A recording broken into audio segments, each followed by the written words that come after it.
नमस्कार मित्रांनो, स्वागत आहे तुमच्या सर्वांचा एका न्यू व्हिडिओमध्ये. बरेच दिवस झाले मित्रांनो मी यूट्यूबवरती अपलोड करू शकलो नाही, कारण की मित्रांनो जॉब शेड्यूल कारणामुळे मी यूट्यूबवरती व्हिडिओज अपलोड करू शकलो नाही.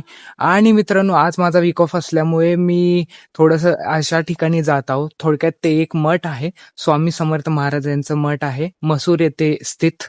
तर चला तर मग मित्रांनो आता बनवडीतून डायरेक्टली मी निघालेलो आहे. मसूरच्या रूटला लागलेलो आहे, मसूर रूटला लागून आता थोड्याच अंतरावरती आहे आपलं स्वामी महाराजांचं मठ.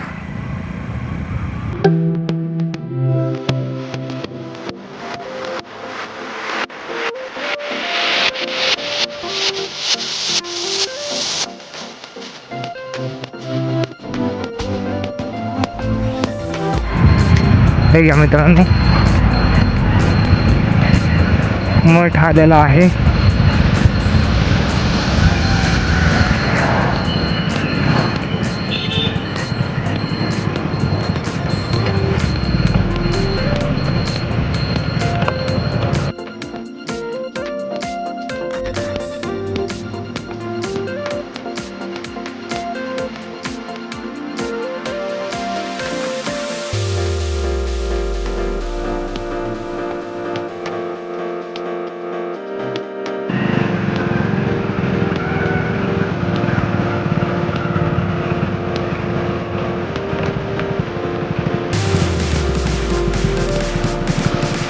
तर मग मित्रांनो आपल्या लोकेशनवरती आपण आता पोचलेलो आहोत.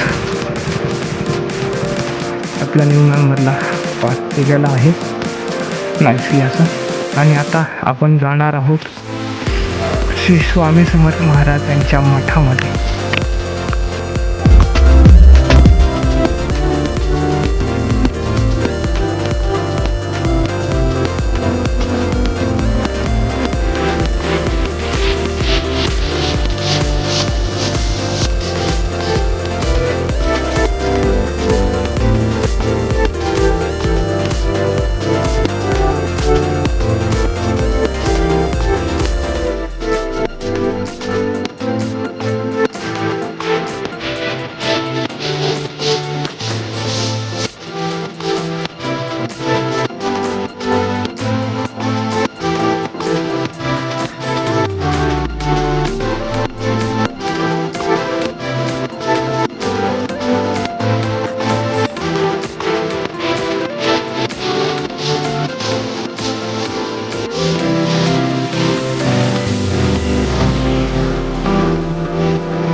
तर मग मित्रांनो दर्शन करून झाल्यानंतर हे आपले स्वामी भक्त एक भेटलेले आहे. मित्रांनो नमस्ते दादा, नमस्ते. कसं वाटलं तुम्हाला दर्शन करून झाल्यानंतर? छान आनंद, मन प्रसन्न, मन असं भरून येतं स्वामींच्या दरबारात आलं की. हो, आणि एकदा गाभाऱ्यातून आत गेल्यानंतर मग मित्रांनो जे काय आपलं संकट किंवा काय असं आपल्या डोक्यामध्ये प्रश्न चाललेले असतात ते पूर्ण प्रश्न थांबून जातात, म्हणजे पूर्णपणे स्टॉप होऊन जातात. आणि मनात आहे ना एक अशी पॉझिटिव्हिटी येते आणि एकदम असं समाधान होतं मन आधी एकदम. आणि जे प्रश्न डोक्यात चाललेले असतात तेही पूर्णपणे बंद होतात मित्रांनो. म्हणजे सांगायला गेलं तर मग संकट त्यांच्यावरती जास्त करून येत नाही, कारण की ऑलरेडी ते स्वामी भक्त असतात. आणि तुम्हालाही माहीत आहे स्वामींची ही म्हणणं आहे, अशक्यही शक्य करतील स्वामी. तर त्यामुळे मित्रांनो जे कोणी लांबचे असाल किंवा आउट ऑफ कराड जे असाल तर मग मित्रांनो ह्या ठिकाणी एकदा नक्की विजिट करा मित्रांनो. हे घ्या मित्रांनो, दादा स्वामी भक्त आहेत हे दादा. हे बघा, ह्यांनी टॅटू पण बनवलेला आहे एक. तर मग मित्रांनो चला भेटूया नेक्स्ट व्लॉग व्हिडिओमध्ये. तोपर्यंत टेक केअर. श्री स्वामी समर्थ. श्री स्वामी समर्थ.